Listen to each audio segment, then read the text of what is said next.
Bonjour tout le monde. Je vais le mettre. Alors, est-ce que vous voyez bien? Merci, Alison. La présentation. Merci beaucoup d'être avec nous sur votre heure du dîner, presque un petit peu avant votre heure du dîner aujourd'hui. Merci de venir réfléchir avec nous. Je suis très heureuse de venir vous parler de cette grande étude, de cette étude qui demande beaucoup, qui est imposante, avec ma collègue Alison Paradis.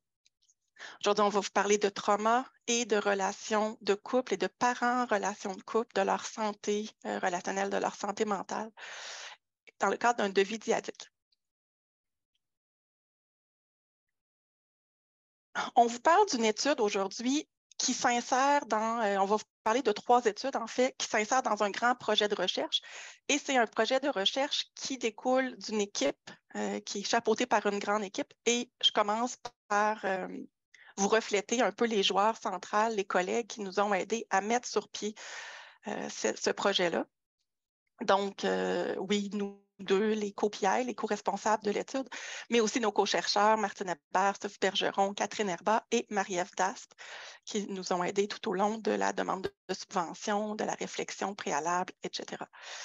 C'est un projet qui a été financé dans ses premiers balbutiements par le CRSH pour partir le temps 1. Et ensuite, on est allé vers les IRSC pour continuer avec l'aspect longitudinal du projet. C'est aussi important de mentionner qu'un tel projet ne peut pas exister sans une équipe solide. Et voici une partie des abeilles qui rendent ce projet possible. Surtout au niveau d'une coordination étudiante solide. Vous voyez en tête d'affiche ici Mathilde qui est également présente aujourd'hui et Elisabeth qui est en train de prendre aussi un travail de coordination. Mais on a aussi, vous voyez, d'autres étudiants au doctorat qui vont travailler ou qui travaillent sur ce projet-là, qui en font des parties de leur thèse, leur propre projet doctoral et qui coordonnent certains aspects de ce grand projet. Et en bas, vous avez aussi des assistants de recherche et des professionnels de recherche qui travaillent avec nous pour le recrutement, pour les suivis, etc. Donc, c'est un projet qui demande beaucoup d'investissement et qui ne serait pas possible sans un travail collaboratif avec beaucoup de personnes. Et même, là, vous avez vu préalablement l'équipe actuelle, mais il y a des gens qui sont venus aussi, qui ont contribué et qui sont plus là, mais que sans eux aussi, le projet ne serait pas ce qu'il est aujourd'hui. Durant notre présentation aujourd'hui, on va vous parler du contexte de pourquoi ce projet-là a pris naissance pour vous l'introduire et on va vous introduire le projet à l'aide de 3 études menées par nos étudiants doctoraux aussi. Alors, qu'est-ce qui fait qu'on a réfléchi à ces variables-là? Introduisons d'abord le trauma. Le trauma est une variable qui est au cœur de mes recherches à moi. Le trauma, c'est le trauma interpersonnel, c'est-à-dire les expériences de violence, de mauvais traitements ou d'intimidation, d'abus, d'agression que les personnes ont vécu durant leur enfance. Fait que vous pouvez penser à l'agression sexuelle, à la négligence physique, psychologique, à l'intimidation par les pairs à l'école, mais également au fait d'être témoin de violences entre les parents, que ce soit de la violence physique ou psychologique. Ces types de violences interpersonnelles-là ont été documentés maintenant comme étant des problèmes sociaux endémiques, c'est-à-dire que c'est très prévalent. En fait, on a été surpris là, dans les années 90 avec les travaux importants épidémiologiques de chercheurs comme David Finkelor et ensuite au niveau des impacts de ces traumas-là avec des chercheurs plus dans le domaine médical comme Felitti, qui nous ont montré que non seulement c'est prévalent, beaucoup plus prévalent qu'on pensait, mais aussi que ça laisse des traces durables et coûteuses au niveau des individus qui, s'ils ne sont pas traités, s'ils ne sont pas réfléchis, risquent de ne pas disparaître avec le simple passage du temps et d'avoir des impacts durables sur la vie des gens à plusieurs niveaux, tant au niveau de leur santé physique, psychologique, relationnelle.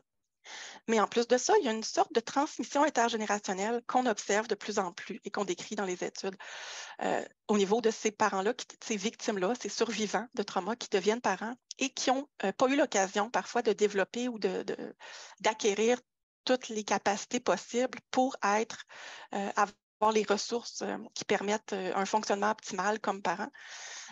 Et on voit une forme de transmission intergénérationnelle où les enfants pourraient aussi vivre différents types de traumas, des fois de façon indirecte, être victimes d'une personne à l'extérieur et des fois au sein de leur famille.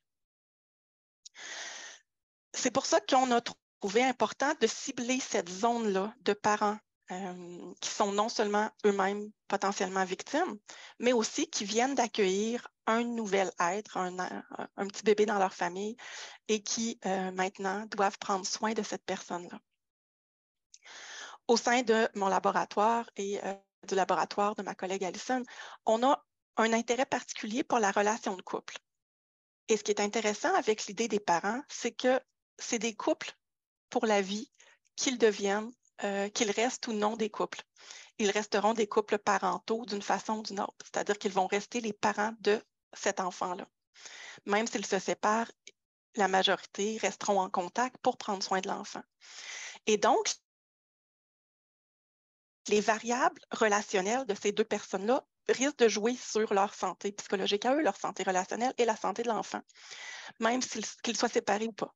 Donc, on s'est dit que c'était donc bien intéressant de pouvoir étudier à long terme ces gens-là, ces parents-là, ces couples de parents, parce que dans le temps, certains vont rester des couples, mais on sait qu'il y a des désunions aussi, surtout dans les premières années suivant l'arrivée d'un enfant, mais que peu importe s'ils restent ensemble ou pas, ils vont rester des couples parentaux et les effets interrelationnels risquent de jouer.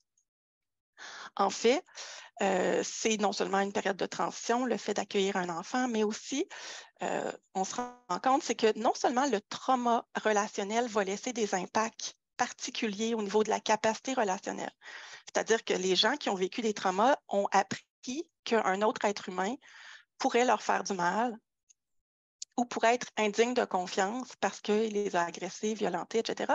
Et peut-être même un humain qui est une figure parentale, quelqu'un qui était supposé prendre soin d'eux, être là pour favoriser un contexte de sécurité, un parent, par exemple.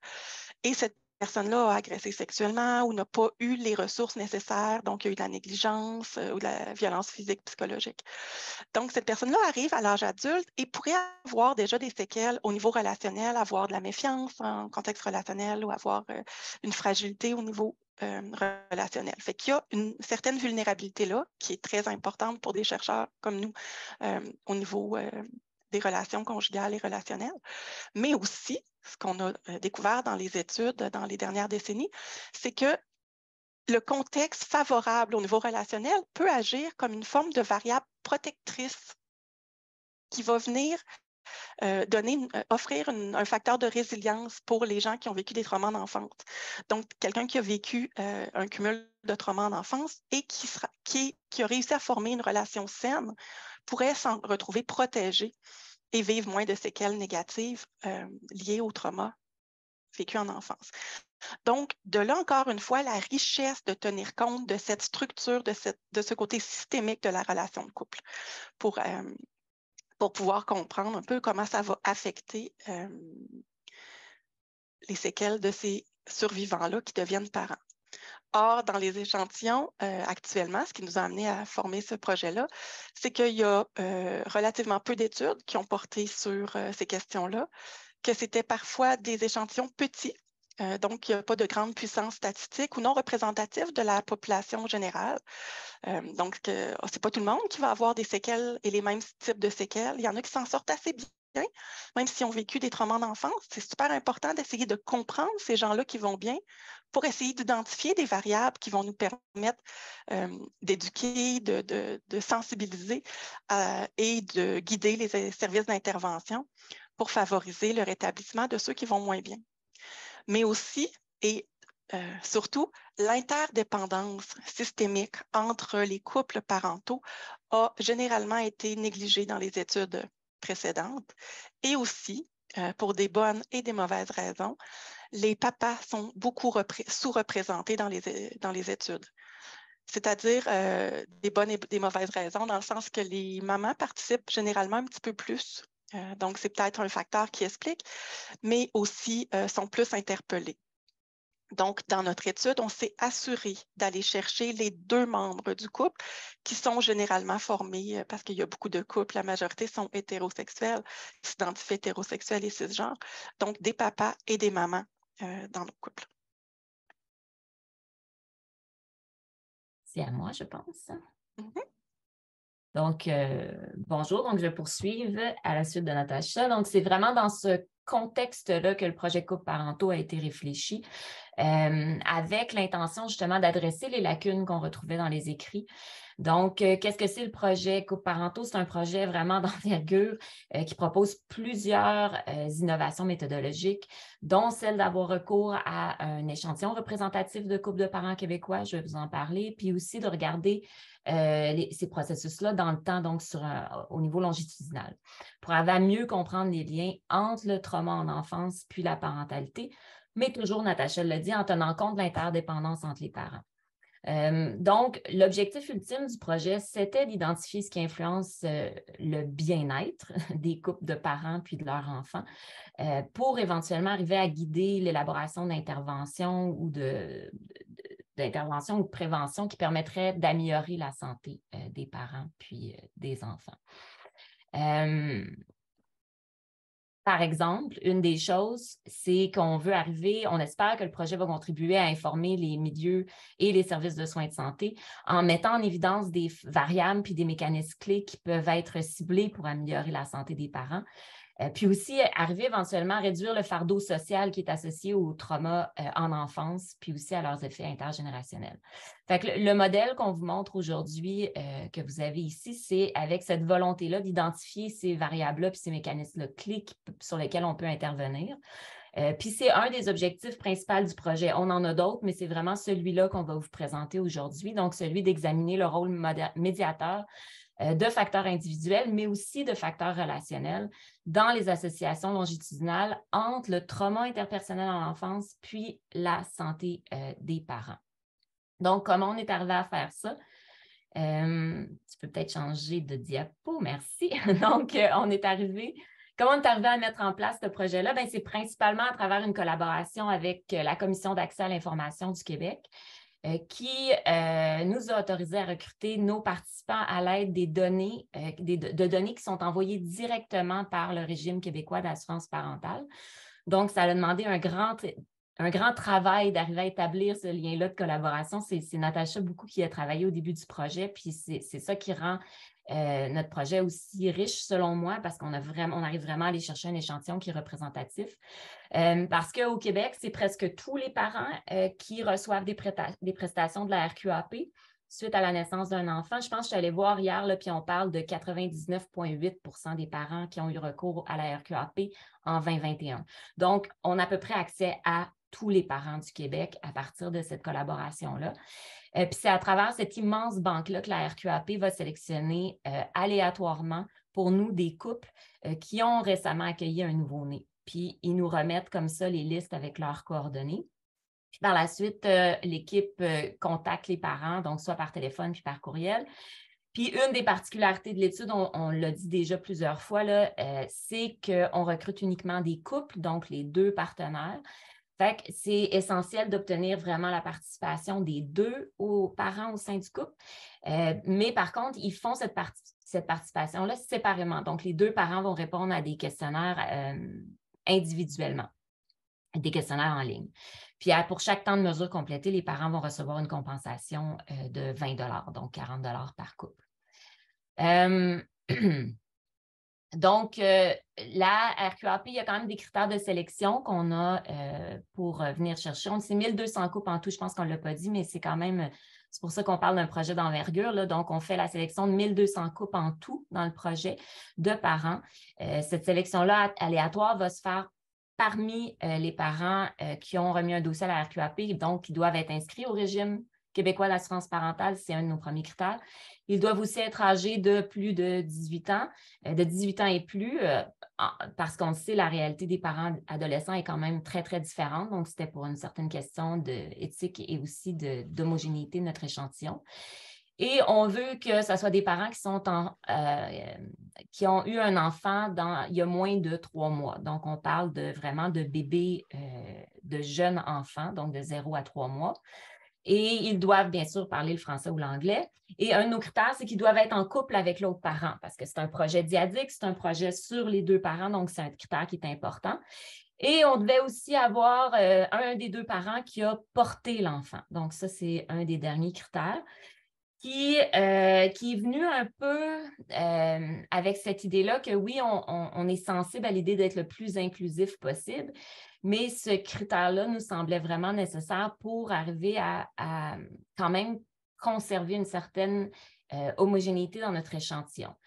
Je veux dire, ça demande, on n'a pas besoin d'y penser beaucoup, là, mais le fait de porter un enfant va avoir plusieurs implications pour les parents. Donc, juste si on pense, par exemple, aux aspects physiques ou aux aspects hormonaux liés au fait de porter un enfant. Donc, c'est sûr qu'on ne retrouvera pas ça, par exemple, dans le cas d'adoption, qui, eux, vont avoir des enjeux qui leur sont propres. Bref, c'était important pour nous là, de garder ça un petit peu plus uniforme à ce niveau-là. Donc, c'est un de nos critères de sélection.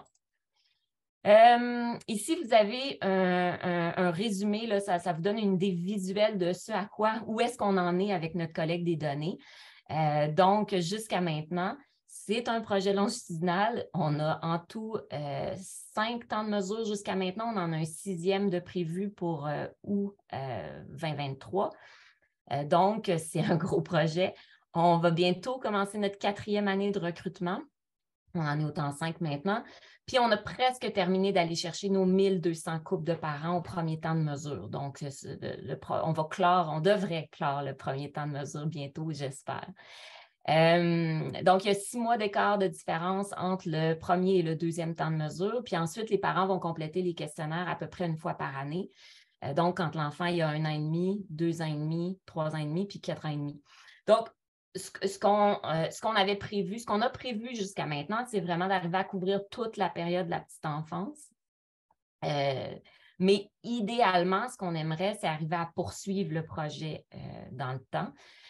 Encore plusieurs années. Si on pouvait, là, je pense que Natacha est d'accord, on suivrait ces familles-là jusqu'à l'âge adulte, jusqu'à temps que l'enfant soit rendu à l'âge adulte. C'est ce qu'on espère arriver à faire là, avec ça. Donc, comme vous pouvez voir, je pense que j'ai espoir qu'on puisse continuer quand même parce que nos taux de participation sont quand même très bons. Donc, au premier temps de mesure, c'est 56 % des parents qu'on contacte qui acceptent de participer dans le projet. Donc, c'est un petit peu plus qu'un parent sur 2. Puis, moi, en tout cas, je suis particulièrement fière de ce taux-là, dans le sens que c'est sûr que c'est des parents qui viennent d'avoir un enfant, qui parfois ont d'autres enfants aussi. C'est des parents qui sont occupés, qui sont très, très sollicités. Fait que le fait qu'il y en ait un peu plus que la moitié qui ait accepté de prendre 30-45 minutes de leur temps pour répondre à un questionnaire en ligne, je trouve ça vraiment fabuleux. Puis ça atteste aussi du super travail que fait notre équipe de recrutement là, et qui sont vraiment, en tout cas, ils travaillent fort, puis je trouve que ça paraît. Puis on remarque aussi que nos taux de participation là, augmentent significativement avec le temps. Fait qu'il semble que les parents qu'on a en ce moment sont quand même bien engagés dans l'étude. Donc, une fois qu'on les recrute puis qu'ils participent au premier, 2e temps de mesure, en général, ça va bien puis ils vont continuer avec nous. Et rappelons-nous qu'au temps 1, il faut que les 2 disent oui. Sinon, on ne les compte pas comme ayant accepté. On veut vraiment les 2 membres. Ça augmente. Bon point. Donc, à quoi ressemble notre échantillon? Bien, c'est un échantillon qui est représentatif des parents québécois, donc il ressemble aux parents québécois. Nos parents sont âgés entre 19 et 57 ans. La moyenne d'âge, c'est environ 32 ans. Les mères sont un petit peu plus jeunes que les pères. La grande majorité, donc 71 % sont en relation d'union de fait et rapportent être en relation depuis en moyenne 7 ans. Pour 40 % des couples dans notre échantillon, c'est leur premier enfant. Donc, il y a quand même plusieurs couples qui ont d'autres enfants. On parle en moyenne de 2 par parent. Puis je dis par parent parce qu'on a toutes sortes de familles, là, donc on a aussi des familles reconstituées dans notre échantillon qui auraient pu avoir des enfants dans le cadre d'une union précédente, par exemple. Donc, c'est sûr que le nombre d'enfants va souvent être considéré comme variable contrôle aussi dans nos analyses. Ah oui. Cette image, on aime bien la montrer parce que ça nous rend fiers, je pense, de dire que ça confirme que notre échantillon est réellement représentatif de tous les coins du Québec. Donc, on a des parents qui viennent vraiment de partout. Puis on a même des parents, là, je pense que la figure n'est pas tout à fait à jour parce qu'on en a aussi maintenant qui viennent du nord du Québec. Donc, on a vraiment, on va vraiment parler de la réalité de tous les parents du Québec avec ce projet-là. L'autre petite chose que je pense que je veux dire, c'est que ce projet-là, il a été pensé à distance, donc pour permettre aux parents de partout de participer, ce qui fait en sorte que la pandémie, quand elle a frappé, elle n'a pas beaucoup affecté le projet. Donc, on a été quand même en mesure de le poursuivre assez facilement là, parce que tout avait déjà été mis en place pour que ça soit à distance. Nos mesures. Donc, voici le tableau complet des mesures qu'on utilise dans le projet en ce moment, puis au cours des dernières années. Je ne rentrerai pas dans les détails. L'idée, c'est de vous donner une idée de comme l'ampleur du projet, puis aussi de toute la richesse des données. Aujourd'hui, c'est plus les questionnaires que vous voyez en ce moment. Donc, parmi toutes les mesures, aujourd'hui, on va se concentrer sur celles-ci plus en détail. Donc, on va regarder le questionnaire sur les traumas interpersonnels en enfance, donc le Childhood Cumulative Trauma Questionnaire qui mesure les 8 types de traumas que Natacha vous a parlé. On mesure aussi le soutien romantique, les capacités de soins, on va vous en parler, la présence attentive aussi, l'évitement expérientiel, puis nos comme le stress parental et la satisfaction conjugale. Je vous disais au début que les traumas demeurent un phénomène endémique. Vous le voyez ici, ça c'est ce que les gens, les parents qui ont accepté de participer à notre étude ont rapporté. C'est les deux ensemble, là. On n'a pas ici les chiffres séparés maman-papa. Et vous voyez les taux, comment c'est toujours surprenant de voir ça. Et vous avez à droite le cumul, à quel point il y en a qui rapportent. Ceux qui rapportent 0 là, expérience, c'est pas beaucoup, c'est 14%.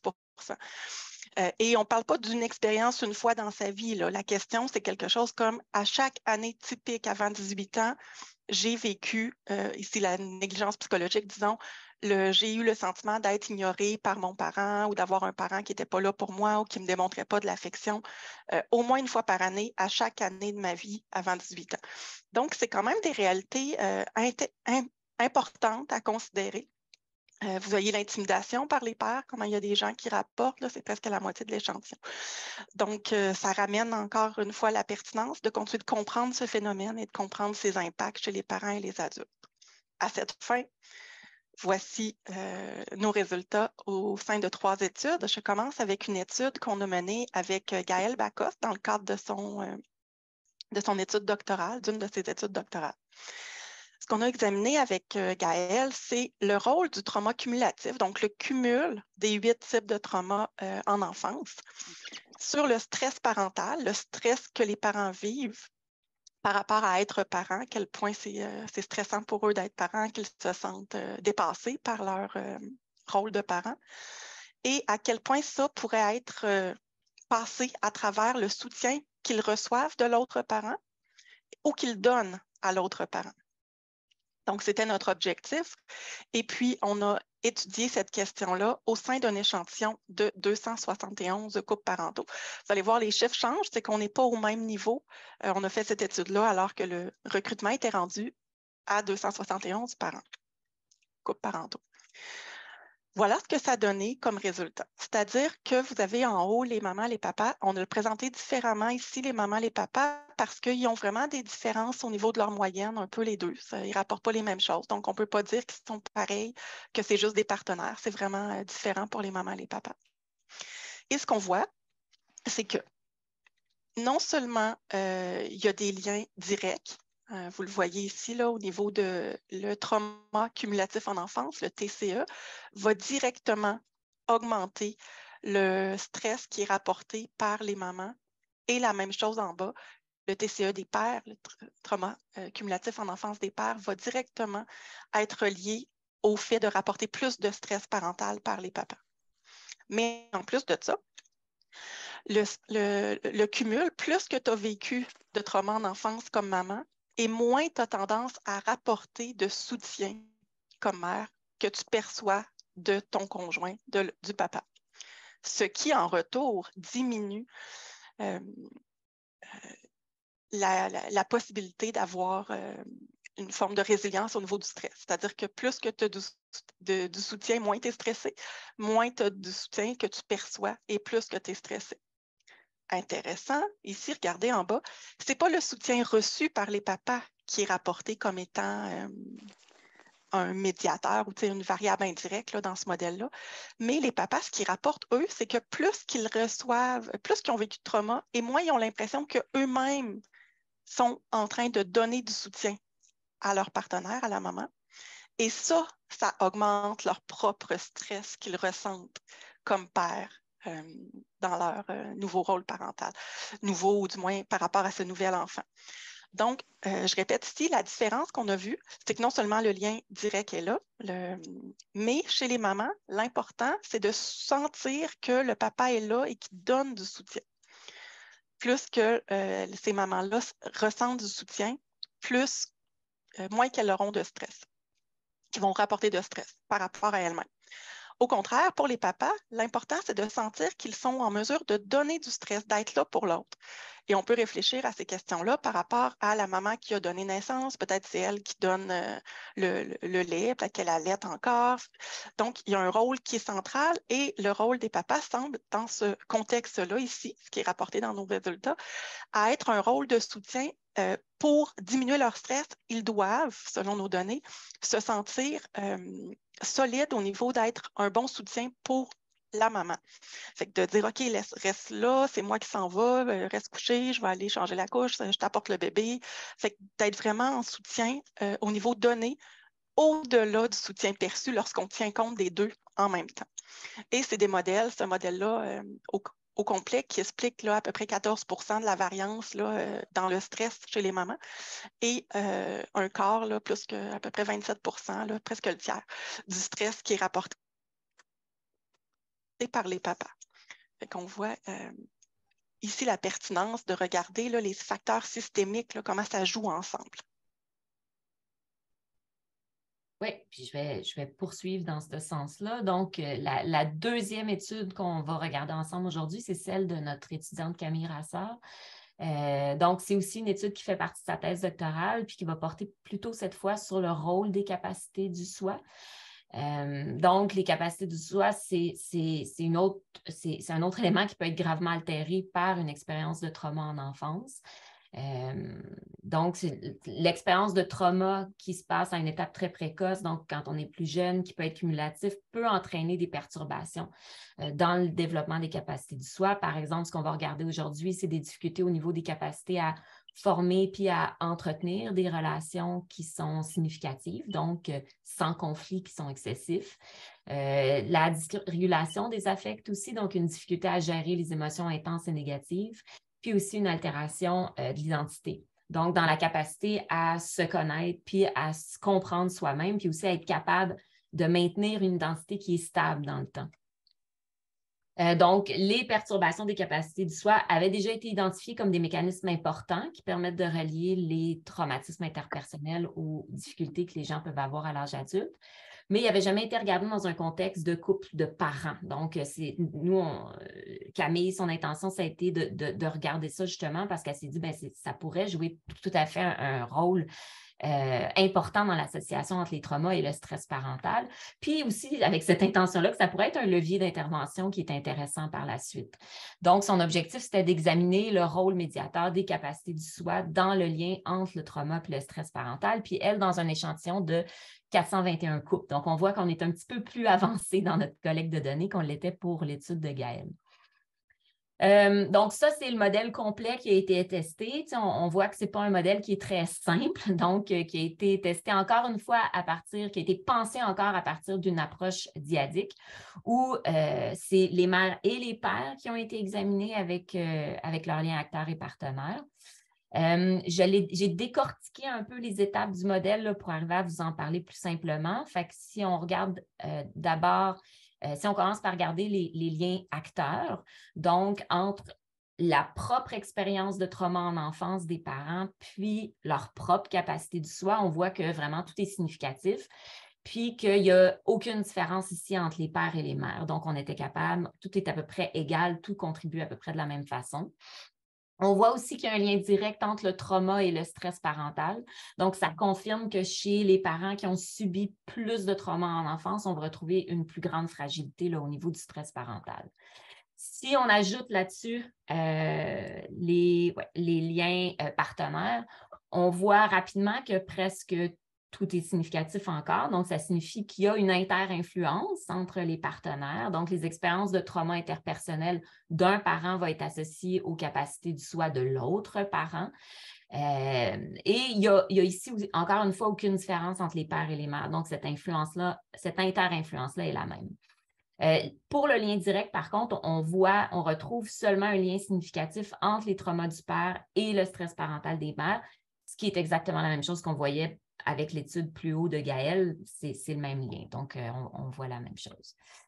Maintenant, si on ajoute finalement les liens acteurs et partenaires entre les capacités du soi, cette fois, puis le stress parental, on obtient notre modèle final, donc qui explique quand même 22,4 % de la variance du stress parental des mamans, puis 20,7 % du stress parental des pères. Donc, c'est quand même significatif.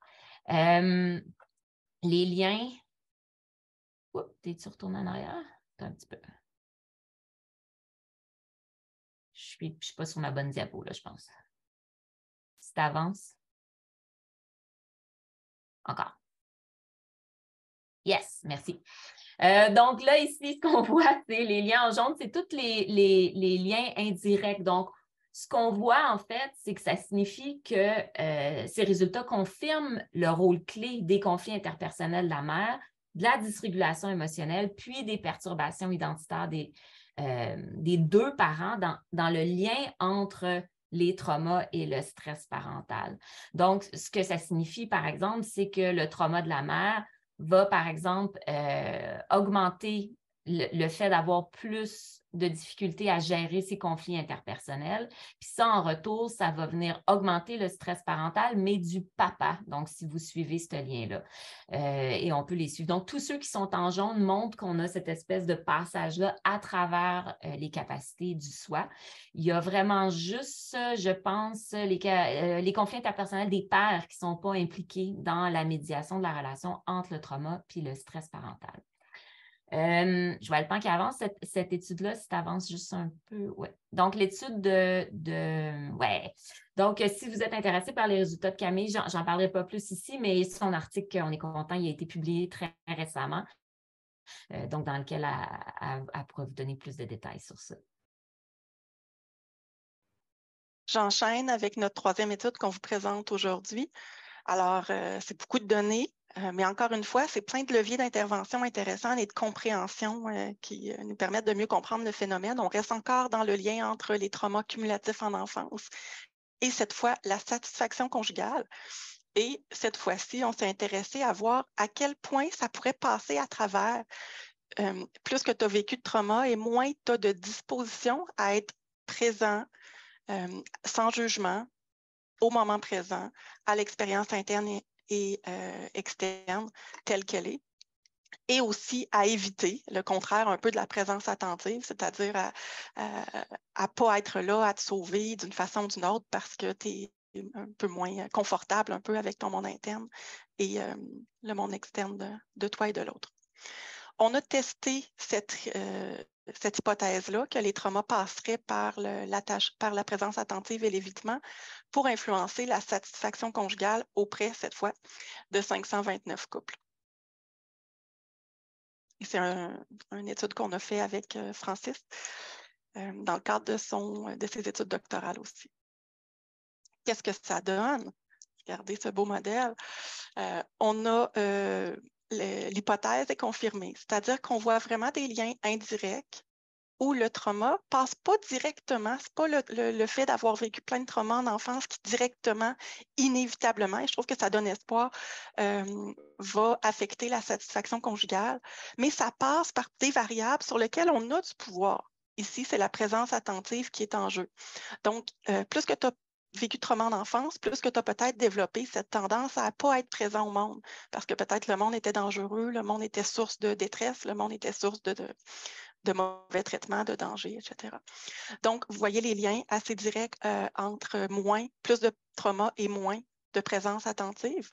Et moins que tu es attentif, moins que tu es présent avec toi-même et avec le monde, moins que tu t'observes, moins que tu as cette disposition, et plus que tu as tendance à éviter l'expérience, à avoir des stratégies d'évitement par rapport à ta vie, par rapport à ce qui se passe. Mais l'évitement, ben, c'est pas bon pour la satisfaction conjugale. Ça fait en sorte que ça diminue ce que toi-même tu vas rapporter comme satisfaction et ce que ton partenaire ou ta partenaire aussi va rapporter.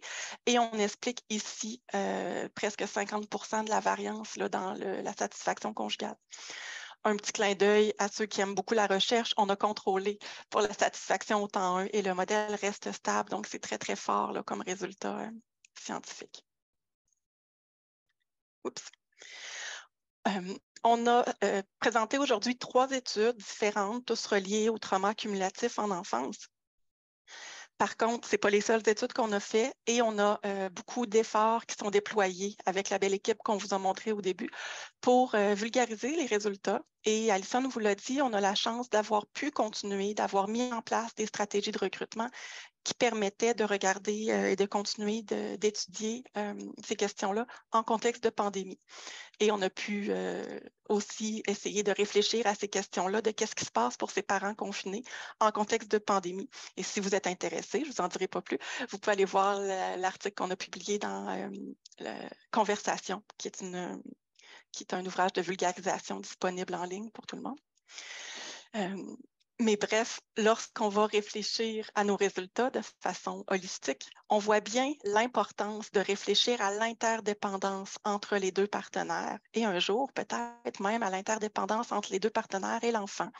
Donc, une façon systémique de réfléchir à ce contexte-là, parce que le fait d'avoir vécu des traumas et d'avoir un fonctionnement optimal à l'âge adulte, ce n'est pas seulement une affaire personnelle, individuelle. C'est quelque chose qui va avoir un contexte, et ici, du moins, on tient compte du contexte relationnel. Et le contexte relationnel sain va augmenter le potentiel que ça aille mieux, qu'on puisse se sortir ou avoir une forme de rétablissement. Donc, on a vu ici des médiateurs importants qui montrent l'importance d'inclure les deux parents le plus possible. Et non seulement dans les études, mais aussi dans les devis d'intervention, de prévention, parce que ce n'est pas toujours le cas, malheureusement. Parfois, c'est juste un des deux parents, souvent les mamans, qui sont invitées.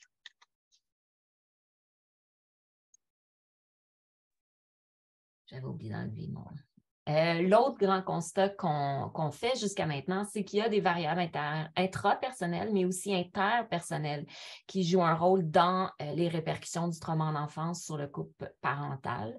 On en a identifié quelques-unes avec vous aujourd'hui, par exemple le soutien romantique, la présence attentive, les capacités du soi. Puis c'est important de continuer à examiner ces variables-là à l'intérieur de modèles intégrateurs comme on a fait aujourd'hui, parce que ça peut représenter, puis on le dit souvent, des puissants leviers d'intervention par la suite. Par exemple, si on pense à la pleine conscience, je pense que ça nous donne plein d'idées tout de suite, là, mais ça a été largement étudié puis documenté au cours des dernières années comme étant un facteur important de la résilience, puis comme pouvant être aussi un outil d'intervention qui est efficace là, pour lutter contre les symptômes du trauma. Donc, c'est vraiment important là, de poursuivre dans cette voie-là. Finalement, nos résultats mettent aussi en lumière l'importance de considérer la naissance d'un nouvel enfant comme une période de transition clé de la vie où les ressources du parent peuvent être particulièrement sollicitées. Donc, c'est important d'examiner le fonctionnement des couples parentaux au cours des tout premiers mois, mais aussi même avant. Nous, on ne l'a pas fait, mais ça serait important d'aller peut-être même avant la naissance de l'enfant, puis pourra peut-être éventuellement arriver à interrompre la transmission intergénérationnelle des risques qui sont associés au trauma. Donc, qu'est-ce qui s'en vient? Bien, je pense qu'on voulait vous laisser un peu sur une note positive, mais c'est sûr que nous, le projet, dans ma tête, en tout cas, il fait juste commencer. Donc, on a plusieurs autres aspirations avec ce projet-là qui est déjà plus grand que nous, je pense, là, mais on aimerait ça vraiment pouvoir continuer à examiner peut-être plus dans le temps. Donc, ce qu'on vous a montré jusqu'à maintenant, peut-être à part l'étude de Francis qui avait quand même l'inclusion de 2 temps de mesure. Là, nous, on s'enligne vraiment plus pour aller voir la trajectoire là, des symptômes chez les parents, de leur santé, comment ils vont en lien avec nos facteurs puis nos prédictions pour arriver à peut-être jouer sur ces trajectoires-là dans le temps. On a aussi un projet observationnel qui s'en vient avec un sous-échantillon de parents pour lequel je suis très, très excitée. Donc, il y a des parents qu'on espère vont accepter de participer à un volet où on pourrait rentrer chez eux d'une certaine manière puis aller voir comment ça se passe directement chez eux. Donc, on a quand même cette idée-là d'essayer d'avoir un petit peu une meilleure validité écologique aussi avec ce projet-là. On est parfaitement dans nos temps. Je terminerai en disant que c'est un projet qui nous permet de réfléchir de façon dyadique, longitudinale, que les parents qui ont accepté d'embarquer dans cette aventure avec nous sont vraiment merveilleux. On les remercie s'ils peuvent, ça peut se rendre à eux. Merci tellement à vous pour votre participation. Il y a des livres de Noël qui vont s'en venir, puis ils vont avoir des petits cadeaux pour leurs enfants pour les remercier de leur participation. Et on est en train de réfléchir là, à comment être capable de modéliser les trajectoires des parents. Et on observe qu'il semble avoir des trajectoires où les mamans ont plus de détresse, de dépression postpartum et les papas vont un peu mieux.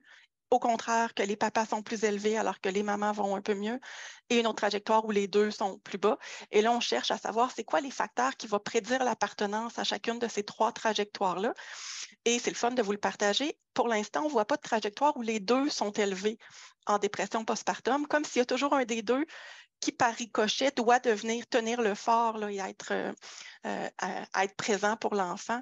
Donc, on dirait que lorsque quelqu'un s'écroule, l'autre reste en présence là, pour être capable de prendre le dessus. Fait que, il y a des beaux résultats comme ça qui s'en viennent. J'ai l'impression que ça va nous permettre de mieux comprendre, de mieux informer, de mieux éduquer, sensibiliser sur nos variables. Maintenant, on serait prête pour... Ah oui, merci, merci, merci. Et je vous invite à suivre nos réseaux sociaux. On fait beaucoup de travail, on travaille très fort et on a à cœur de diffuser ces résultats-là et de façon plus large aussi, là, diffuser aussi des fois des résultats dans la littérature. Donc, on a Instagram. Vous voyez ici l'AppTrace sur Instagram. Je vous invite, on n'est pas loin d'une cible. On voulait se rendre à un nombre X, puis on n'est pas loin. Donc, si aujourd'hui, il y a quelques personnes qui se joignaient, peut-être qu'on atteindrait. Donc, allez-y. Nos Facebook où on partage les deux, les facs puis traces. Et il y aura un site web là, qui vient d'être mis en ligne où on va mettre toute l'information rassemblée sur ce beau projet.